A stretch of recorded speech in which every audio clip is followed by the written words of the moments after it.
This video was brought to you by Stormberg, a route planner, MisterGreen, Kempower and Markus Bil. Yo, what's up? We are now at the Bilkomponenter at Kløfta. Yeah, Sondre Hugos, many people in the Tesla community knows him. So today we're going to put on ledbar on Millennium Falcon. This is Tesla model SP85 from 2013. Originally it doesn't have the best headlights. In US actually they come with 35 watt xenon lamps, but in Europe, because it doesn't have headlight washer, the regulations say that then you have to lower it to 25 watts only. So yeah, the headlights are not that great. I'm getting old, so that's why we are putting on some LED bar. So here I'm going to show you a Lazer Elite with some smart functions, adaptive stuff. So you come back to that, but I used to have something like this on my Model 3 also, but that was the previous generation. Well, the picture here doesn't, they haven't updated the picture on the box. Yeah, actually it was something like this. And it's called, let me see, it's 18, where does it say 18? Yeah, linear 18, that's right.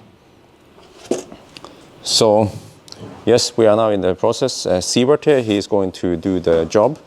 And whoa, what the heck is that thing? Oh, it's huge. Okay, so, all right, I guess we'll just start by taking out the frunk.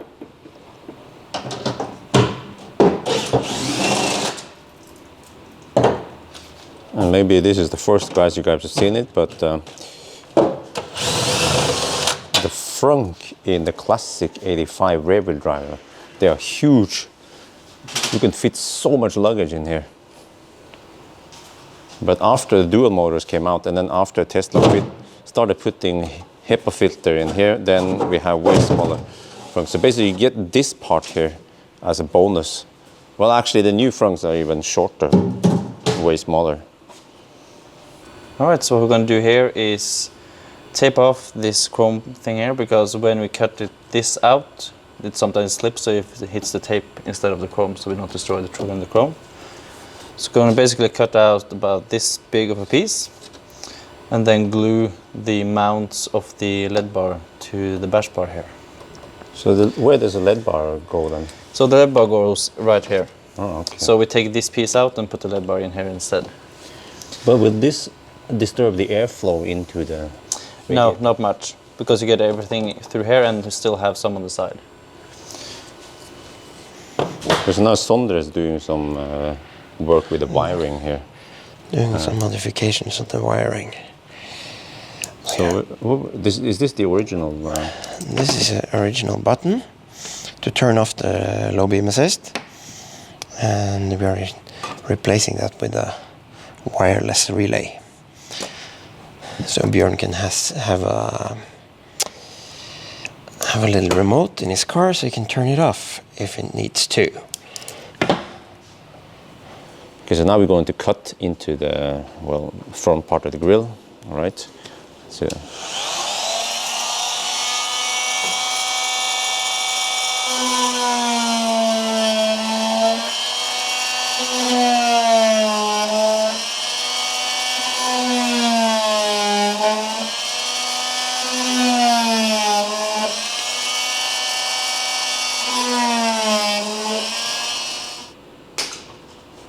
Right.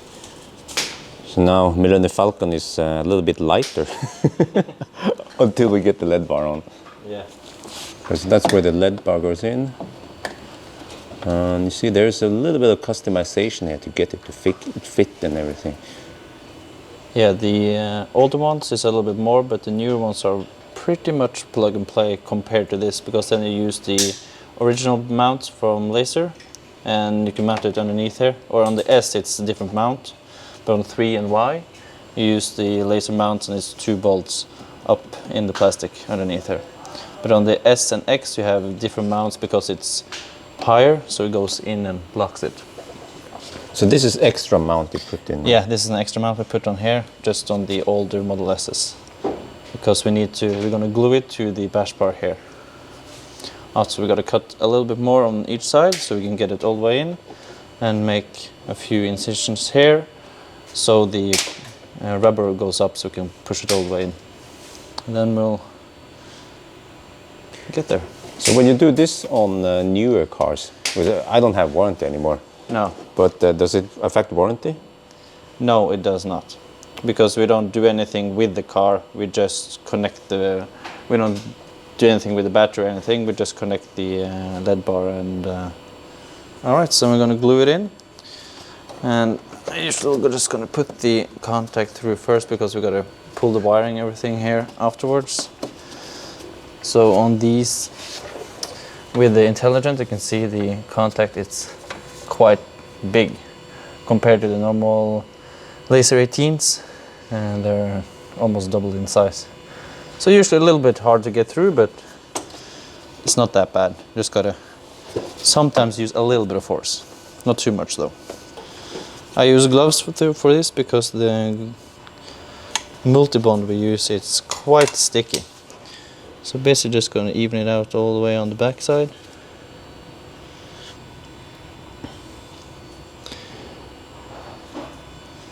So is there a reason why you glue it on and not screw it on? Yeah, we don't want to do anything with the integrity of the bash bar, so that's why we glue it on.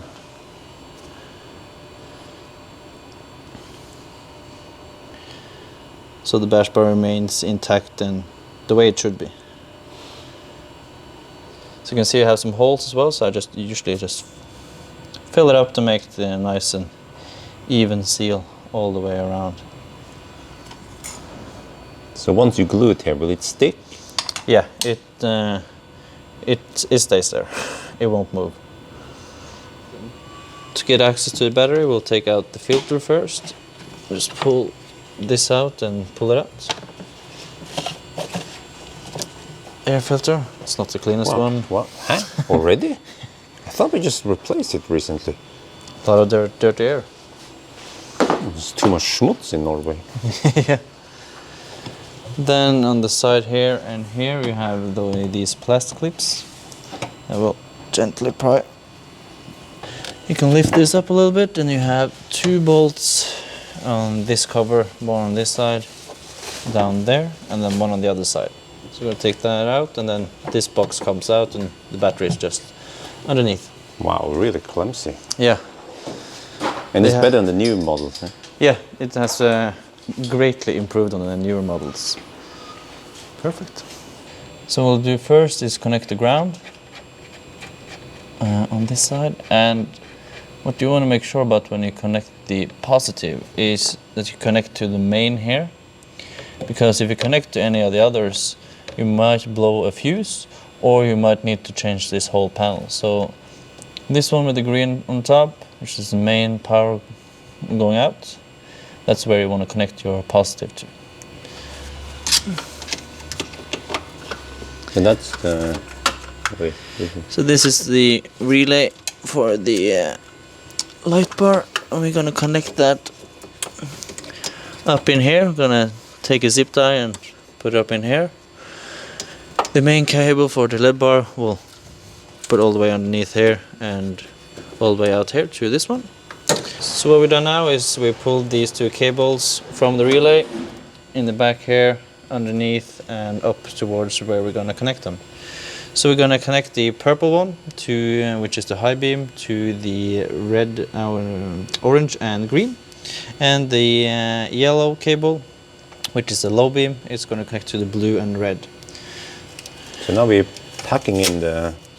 What are those boxes again? These are the wireless relays, and just for the viewers to know, we have 2. One of them is just especially for Bjørn, so he can be able to deactivate the light completely. Normally you just install this one, not this one.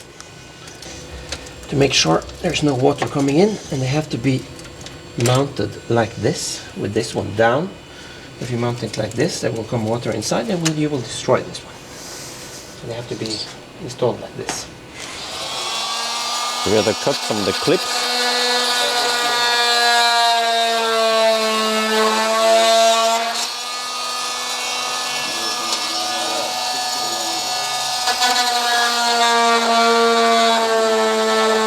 Alright, so The final thing is just to put the cone on. So what we did with the cone, you have 6 of these pins. We took off the 4 in the middle because they will hit the LED bar.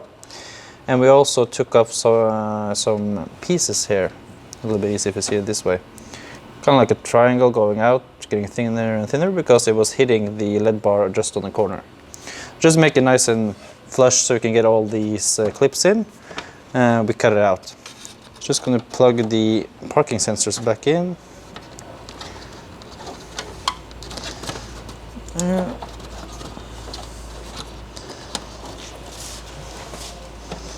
And there. It's just on the clips and make sure everyone is in.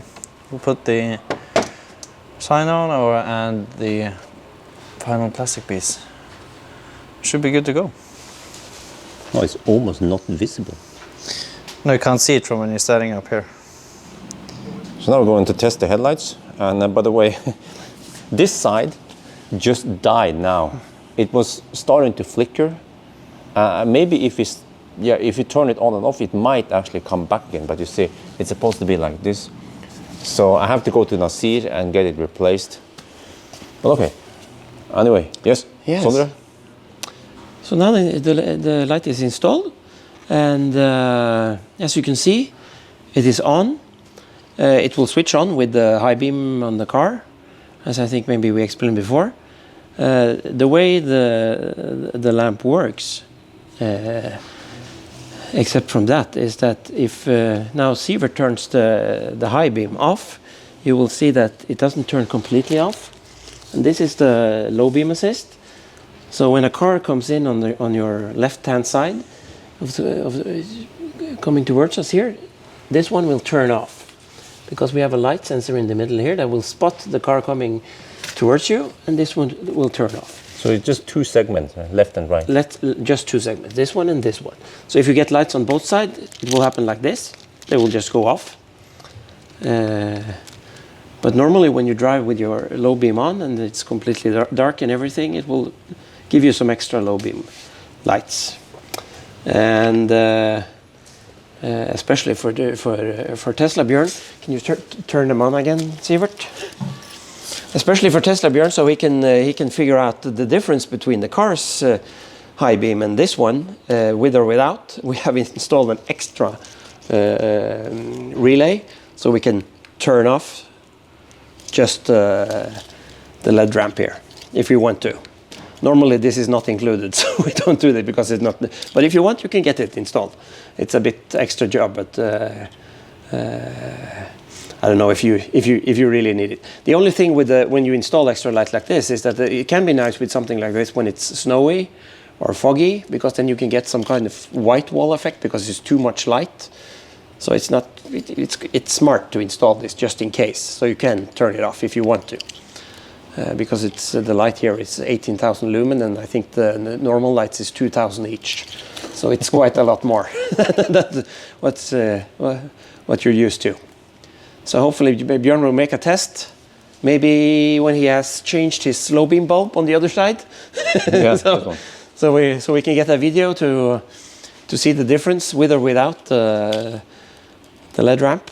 Can we see it here? This is with the high beam on, right? This is with the high beam on. And if we turn it off, it's like this. And this is just the low beam, and this is with the high beam. Okay. So that's the difference. So when you turn off the high beams, you lower the light output from 18,000 lumens to around 4,350, I think. And you lose the length of the light, but you get it wide.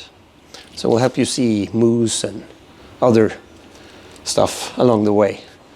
Right, so that was it for this episode. I will of course do my regular headlight test in the regular route. We have to wait until it's dark and all that. And actually, before that, I have to go to Nasir, Bilexperten Bosch, and get the headlights replaced. First, I actually thought about putting on the 35 watt that many Norwegians do, but I guess since we have ledbar, we don't need the 35 watt. We just go with the 25 watt original because the 35 watt actually requires a little bit of modification. You have to cut some extra holes or whatever.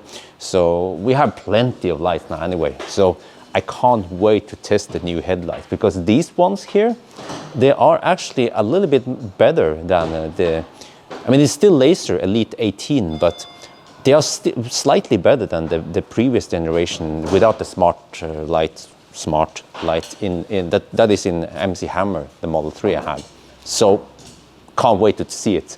So I think before I end, by the way, so Sondre, he made a discount code you guys can use now. So it's going to be Teslabjorn discount code at Bilkomponenter.